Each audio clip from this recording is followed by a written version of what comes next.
থোকা বাজারে জীবন্ত মা মনসা মাতা মন্দির, বিখ্যাত মন্দির।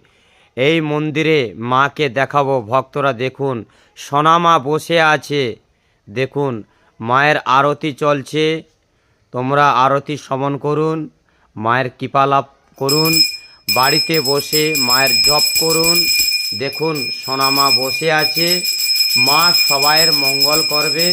যারা ইউটিভি দেখে পুজো পাঠাচ্ছে, মা তাদেরকে ভালো রাখো, সবাইকে মা ভালো রাখো। তোমার সন্তানরা কষ্টে আছে মা। যারা দীর্ঘদিন সন্তান হয়নি তাদের উদ্দেশ্যে বলছি, একবার বিশ্বাস করে সোনামাকে পুজো পাঠাতে পারো। মায়ের আরতি চলছে। দেখুন, বাবা ভোলানাথ বসে আছে, সোনামা আছে। আমি মাকে পেয়েছি। অনেক ভক্তরা বলেছে আমার মেয়ে মারা যাওয়ার পর আমি পুকুর থেকে মা